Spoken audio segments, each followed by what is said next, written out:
तो जिसको जो बोलना है बोलने दो, मूवी का प्रमोशन ही तो कर रहे हैं। जय हिंद दोस्तों, वंदे मातरम। बिल्कुल सही पढ़ा है आप लोगों ने थंबनेल के ऊपर कि कोई भी केरला स्टोरी को देखने के लिए नहीं जा रहा है। लेकिन यहाँ पर एक ग्लिच है। ग्लिच ये है कि लोग केरला स्टोरी को, मतलब कि कहानी जो इसके टाइटल में है ना स्टोरी, उसे देखने के लिए नहीं जा रहे हैं, बल्कि उस सच्चाई को देखने के लिए जा रहे हैं जो कहीं ना कहीं आपके और मेरे बीच में है। लेकिन एलिफेंट इन द रूम वाली जो कहावत है ना अंग्रेजी की, कि कमरे में एक बड़ा सा मुद्दा है लेकिन उस मुद्दे के बारे में कोई बात नहीं कर रहा है, सिर्फ उसी मुद्दे को देखने के लिए, समझने के लिए ही पब्लिक इतनी भारी भीड़ में अब ये मूवी देखने के लिए जा रही। मतलब आप समझिए कि कश्मीर फाइल्स ने पहले हफ्ते के अंत होते होते तक 97 करोड़ रुपए कमाए थे, और ये मूवी उससे कोई ज़्यादा पीछे नहीं। लिटरली इस मूवी ने सभी को शॉक ही किया है। जिस तरह की कंट्रोवर्सी इसके इर्द गिर्द चल रही थी, जिस तरह की पॉलिटिक्स इसके इर्द गिर्द चल रही थी, किसी को भी एक्सपेक्ट नहीं था कि ये मूवी इतना अच्छा कलेक्शन करके निकालेगी। लेकिन आज की डेट में स्थिति ये है कि अगर हम पर डे की बात करें कि वीकडेज़ में जो कलेक्शन होते हैं, उसमें ये मूवी किसी का भाई किसी की जान से दुगना तिगुना कलेक्शन करके निकाल रही। मतलब ये बुधवार गुरुवार इन दिनों पे ना किसी का भाई किसी के ना 4 करोड़, कभी 3.5 करोड़ ऐसा कलेक्शन निकाला था, और वहीं पर केरला स्टोरी 10 करोड़, 11 करोड़, 12 करोड़ का कलेक्शन निकाल रही। मतलब ये अपने आप में ही एक बड़ी अचीवमेंट है, और मुझे ऐसा लगता है कि हमको इस बात का क्रेडिट केरला स्टोरी के मेकर्स को देना चाहिए कि उन्होंने इतनी पारदर्शिता के साथ ऐसी कहानी सबके सामने रखी, कहानी तो कहना शायद गलत होगा, ऐसी सच्चाई सबके सामने ला कर रखी, जिस सच्चाई के कारण एक बहुत बड़ा तबका जो था वो अभिभूत हो गया। अच्छा, क्योंकि हम केरला स्टोरी को इतना प्रमोट कर रहे हैं, उसके बारे में इतनी बात कर रहे हैं, तो हमारे साथ भी एक हादसा हो गया। फेसबुक पे हमारे पेज को रिस्ट्रिक्ट कर दिया गया साहब। अभी की स्थिति ये है कि हमारा जो पेज है वो 4 दिन के लिए रिस्ट्रिक्टेड हो चुका है। मतलब 2-1 दिन इसके पहले से ही बंद था, तो करीब मुझे लग रहा है 7 दिन तक वो रिस्ट्रिक्ट किया गया है।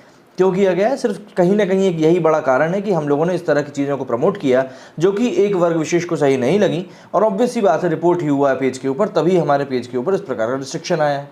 लेकिन देखिए क्या है, चीज़ें होने से चीज़ें रुक नहीं जाती, चीज़ें तो बढ़ती ही रहती हैं, चीज़ें चलने का नाम है, और वो चलना भी कभी बंद नहीं होता। तो यहाँ पर सबसे बड़ा मुद्दा ये नहीं है कि भाई मेरा पेज रिस्ट्रिक्ट हो गया या क्या हो गया।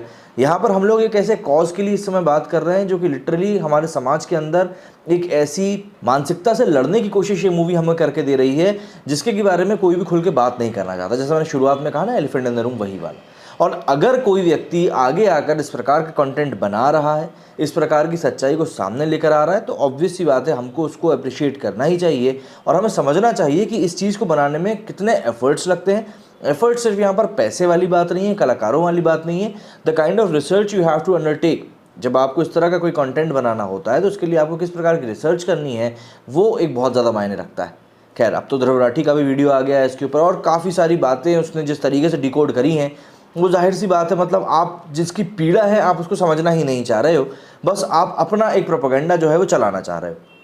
ध्रुव राठी के वीडियो में जिस प्रकार की बातें उसने करी हैं उनको देखकर ही समझ में आता है, जिस प्रकार से उसने ब्रेक डाउन किया है उसको ही देखकर समझ में आता है कि बंदा सिर्फ और सिर्फ वहाँ पर मूवी को डिग्रेड करने के लिए ही काम कर रहा था और कुछ भी नहीं।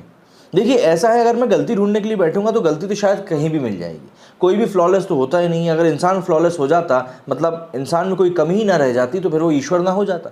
लेकिन शायद यही बात कई लोग समझ नहीं पाते, और ध्रुव राठी ने भी अपने वीडियो में यही किया है। जिस तरीके से उन्होंने हर एक चीज़ को ब्रेक डाउन करके बताया है, जिस तरीके से, जिस अप्रोच के साथ हर एक चीज़ को उन्होंने एक्सप्लेन किया है, कहीं ना कहीं वो एक मंशा बताता है, मंशा मानसिकता बताता है कि आप सिर्फ और सिर्फ यहाँ पर मूवी को डिग्रेड करने के लिए और अपने पॉइंट को थोपने के लिए ये काम कर रहे हैं।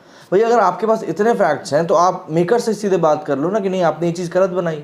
लेकिन नहीं, क्योंकि आपको भी तो अपीज़ करना है, आपको भी अपने व्यूअर्स से बात करनी, तो आप उसको सीधे तौर पर बात कर रहे हो। भाई जब हम लोग एक सिनेमा के तौर पर बात करते हैं, शबाना आज़मी हो, अनुराग कश्यप हो, कोई भी हो, ये सभी फिल्म मेकर्स या फिर कलाकार जो हैं, इनकी भी अपनी अपनी सोच है। समय समय पर ये आकर पॉलिटिक्स में या किसी भी एक नेता का विरोध करते रहते हैं। लेकिन अभी एटलीस्ट अनुराग कश्यप भी ये बोल रहा है कि नहीं यार, मूवी को बैन करना तो गलत है, आप भले ही उससे एग्री करो या ना करो, लेकिन उसको बैन करना गलत है।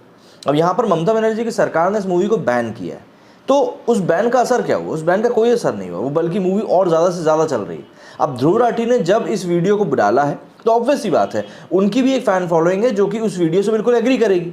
लेकिन ध्रुव राठी का वीडियो भी अल्टीमेटली केरला स्टोरी को और भी ज़्यादा मतलब बड़े तौर पर फैलाने का ही काम करेगा। ध्रुव राठी की ऑडियंस अच्छी है, आप माने या ना माने, अगर उस बंदे के वीडियो के ऊपर कुछ घंटों में ही मिलियंस में व्यूज़ जा रहे हैं तो आप समझ सकते हैं कि उसकी रीच अच्छी। और होता क्या है ना कि इंसान के अंदर होती है क्यूरियोसिटी का कीड़ा, जब उसके सामने कोई चीज़ रखी जाती है तो वो खुद एक बार उस चीज़ को जानना चाहता है और उसी चीज़ को जानने की जिज्ञासा में कहीं ना कहीं वो उस चीज़ को दोबारा देखता है या देखने की कोशिश करता है पहली बार अगर उसने ना देखी हुई तो। अब यहाँ पर ध्रुव राठी का जो वीडियो आया है उसके ऊपर मतलब विस्तार में तो हम कहीं दूसरे वीडियो में बात करेंगे, लेकिन यहाँ पर मैं आपको सिर्फ एक बात बता दूं कि ध्रुव राठी के वीडियो से कोई नुकसान नहीं होगा, अपितु इस मूवी को और से ज़्यादा लोगों तक मार्केट करने में मदद मिलेगी।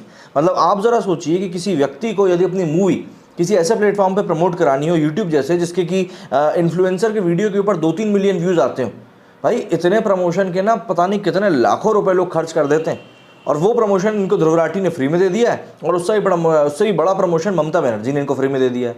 तो मेरे हिसाब से तो आपको हेटर्स को थैंक यू भी बोलना चाहिए कि भैया बहुत बहुत धन्यवाद आपका जो आपने इस प्रकार से काम किया है। अब ध्रुव राठी ने जो भी कुछ किया उस चीज़ को अब हम छोड़ देते हैं, क्योंकि वो बंदा अपने जगह पर जो भी कुछ कर रहा है वो ठीक है। अगर हम कलेक्शन की बात करें तो अब पहला हफ्ता खत्म हो चुका है, आज दूसरा शुक्रवार है जहां से कि हम नई शुरुआत करने वाले हैं, और दूसरे शुक्रवार से पब्लिक को बहुत उम्मीदें हैं। दरअसल ये जो वीकेंड होने वाला है ये गेम चेंजिंग वीकेंड होने वाला है इस मूवी के लिए, क्योंकि यहाँ पर कोई ऐसी बड़ी मूवी रिलीज़ नहीं हो रही है। प्लस केरला स्टोरी का जिस प्रकार का वर्ड ऑफ माउथ बना हुआ है, चाहे वो आलोचकों की तरफ से हो चाहे वो पसंद करने वालों की तरफ से हो, वो एकदम क्लीन स्लेट तरीके से साफ तौर पर बता रहा है कि भैया ये मूवी जो है तहलका मचाने के लिए आई। अब देखिए, अगर हम लोग बात करें बुधवार की, तो भाई बुधवार को इस मूवी का कलेक्शन जो था वो 12 करोड़ था। जो अर्ली एस्टिमेट्स गुरुवार के निकल कर सामने आ रहे हैं, बिल्कुल जैसा बताया गया था वैसे ही आ रहे हैं। 12.5 करोड़ रुपए इसके अर्ली एस्टिमेट्स आ रहे हैं, और पहले हफ्ते का इसका टोटल कुल जमा कलेक्शन हो चुका है 81 करोड़ रुपए। मतलब 100 करोड़ से मात्र 2 कदम पीछे। और मुझे ऐसा लगता है कि सैटरडे तक, मतलब कि आज शुक्रवार और कल सैटरडे का कलेक्शन मिलाकर ये मूवी 100 करोड़ का आंकड़ा बहुत आसानी से पार कर लेगी। मतलब 9 दिनों में ये मूवी 100 करोड़ रुपए कमा लेगी। तो ये एक ऑल इन ऑल एक बहुत अच्छा सिनेरियो है इस मूवी के लिए। प्लस जो इसके सेकंड फ्राइडे के जो अर्ली एस्टिमेट्स निकल कर सामने आ रहे हैं ना, उनमें जो चीज़ बताई जा रही है वो ये है कि मूवी कम से कम 13 से 15 करोड़ रुपए कमा सकती है। ऑब्वियस सी बात है, जो मूवी वीकडेज में ही 10, 11, 12 करोड़ रुपए पर डे की अर्न कर रही हो, वो वीकेंड आने पर ऑब्वियस सी बात है उससे ज़्यादा ही कमाएगी। तो 13 से 15 करोड़ का एक एस्टिमेट लगाया जा रहा है। तो यहाँ पर सभी चीज़ों की तरफ अगर हम एक बार देखें, चाहे वो हेटर्स की बात हो, चाहे वो प्रमोटर्स की बात हो, चाहे वो मूवी मेकर्स की बात हो, चाहे वो कलाकारों की बात हो, चाहे वो बॉलीवुड के दूसरे स्टार्स की बात हो, हर कोई इस मूवी के बारे में बोलने के लिए कहीं ना कहीं मजबूर ज़रूर हो रहा है। आप देखिए, हर एक वर्ग को, चाहे अच्छा या बुरा, कश्मीर फाइल्स के टाइम पर जैसा हुआ था ठीक वैसा ही हो रहा है। और यहाँ पर व्यापक तौर पर एक, मैं कहूँगा बड़े तौर पर बल्कि, कि यहाँ पर मूवी के बारे में बात ज़रूर की जा रही है। ध्रुव राठी का वीडियो आग में घी डालने का काम करेगा और कुछ भी नहीं। अब देखना बस ये है यहाँ पर कि ध्रुव राठी के वीडियो के ऊपर काफ़ी एक्सप्लेनेशन सामने आ चुके हैं। मैं रात में बैठकर देख रहा था सोशल मीडिया के ऊपर, लोग तरह तरह से अपने तरीके से बात को सामने रख रहे हैं और ध्रुव राठी का वीडियो बता रहे हैं किस तरीके से वो गलत है। मतलब इवन तो 32,000 लड़कियों वाला जो पूरा एक प्रकरण था उसको भी यहाँ पर ब्रेक डाउन करके सामने वाले ने दिखा दिया। देखिए, हर क्रिया की प्रतिक्रिया होती है, आप कुछ करोगे तो सामने वाला भी कुछ करेगा, और इस कुछ के कुछ में कुछ का कुछ हो जाएगा। तो यही पूरा सिनेरियो जो है इस समय चल रहा है। अब मुद्दा ये है कि किस तरीके से हमें इसको टैकल करना है या हमें इसको फेस करना है। जो मेरा एक मत है, मेरा मत ये है कि भाई कोई कुछ भी कहे, आपको सोचने की समझने की ज़रूरत नहीं है, और ना ही दिल पे लेकर किसी को गाली बकने की ज़रूरत है। मेरा सीधा सीधा कहना यही है कि भाई जिसको जो कहना है कहने दो। उनको लगता है हम डेमोक्रेसी में नहीं, लेकिन हमें पता है कि हम डेमोक्रेसी में सभी को अपनी बात कहने का अधिकार है, और क्रिएटिव फ्रीडम भी है सभी के पास। तो जिसको जो बोलना है बोलने दो, मूवी का प्रमोशन ही तो कर रहे हैं। मेरे स्टूडियो फिलहाल इतना ही। जय हिंद, जय भारत।